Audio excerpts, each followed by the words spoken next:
नमस्कार, स्वागत है आपका आवाज़ अड्डा में। मैं हूं नीरज बाजपेयी और कोरोना से जो जंग है उसका हमने आज जो टाइटल दिया है भगवान भरोसे।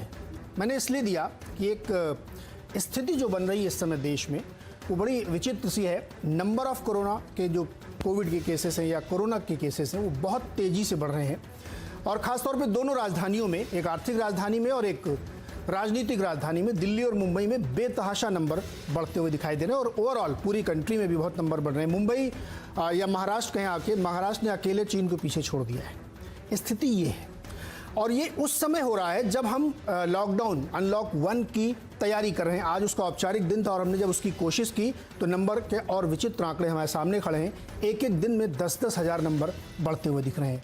अब आप टेस्टिंग करके नंबर बढ़ रहे हैं या वैसे बढ़ रहे हैं, इशू ये बिल्कुल नहीं। इशू ये है कि उस लॉकडाउन के दौरान उस पिछले 3 महीने जो 2.5-3 महीने हमने किए उसमें हमने क्या तैयारी की। क्योंकि आज चारों तरफ रोना इस बात का है कि मेरे पास बेड नहीं है, मैं सिर्फ दिल्ली वालों का इलाज करूंगा।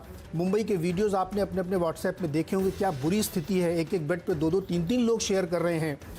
बहुत विचित्र स्थिति है। तो आज का मुद्दा यही है कि तैयारी के नाम पे हम शिफर हैं और हमने इतने दिन तक लॉकडाउन चलाया। इसमें सभी सरकारें शामिल हैं, इर्रिस्पेक्टिव, कोई पॉलिटिकल इसमें वो नहीं है कि खास एक दल है।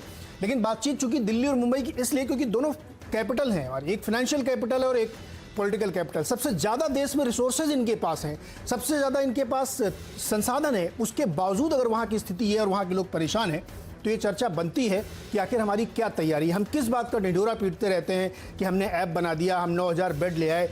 कहीं कुछ नहीं है। सच्चाई, ज़मीनी हकीकत इससे बहुत दूर है। इसी पे आज हम बातचीत करेंगे। बातचीत करने के लिए जो हमारे मेहमान हैं उनसे आपका परिचय करा दें। सैयद जफर इस्लाम है, भारतीय जनता पार्टी के राष्ट्रीय प्रवक्ता हैं। सौरभ भारद्वाज जी हैं, आम आदमी पार्टी के विधायक और प्रवक्ता हैं। अलका लांबा जी हैं, कांग्रेस की प्रवक्ता हैं। शैलेश पांडे जी हैं, शिवसेना के नेता हैं मुंबई से। और अभय दुबे जी हैं, CSDS के प्रोफेसर। साथ ही हर्षवर्धन त्रिपाठी पत्रकार हैं, दिल्ली में रहते हैं, नोएडा में रहते हैं। आप सबका बहुत बहुत स्वागत है। चर्चा में शुरू करूं इससे पहले मैं आपसे रिक्वेस्ट के तौर पे ये कह देना चाहता हूं कि एक दूसरे के खिलाफ कोई निजी टिप्पणी नहीं होगी। ये एकदम स्पष्ट है मेरा इस चर्चा का, इसका रूल कह सकते हैं आप। और दूसरा, जब एक आदमी अपनी बात पूरी कर ले तब आप बात रखेंगे तो ज़्यादा अच्छे से लोग सुनेंगे और आपको पूरा मौका है, पूरा समय है आपके पास कि आप तीखी टिप्पणी करें, जैसे भी चाहे करें, लेकिन सुन के करेंगे तो ज़्यादा बेहतर होगा। और तीसरा जो रिक्वेस्ट है कि छोटे छोटे जवाब देंगे तो हम ज़्यादा बात कर पाएंगे रादर कि एक चुनावी भाषण देने के। शुरुआत में आपसे करूँगा सौरभ भारद्वाज जी, क्योंकि मैंने कहा कि 2 राजधानियों को आप अगर पूरे प्रोटोटाइप मान ले पूरे देश का तो वहीं से कहानी शुरू होती है। सौरभ भारद्वाज जी, दिल्ली की स्थिति काफ़ी ख़राब है।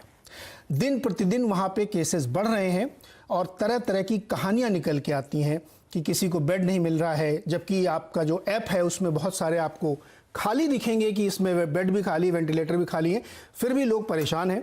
और उसके ऊपर सरकार ने यह भी तय कर दिया है कि दिल्ली के अस्पतालों में और निजी अस्पतालों में सिर्फ दिल्ली के लोगों का इलाज होगा। क्यों, क्या तैयारी है आपकी?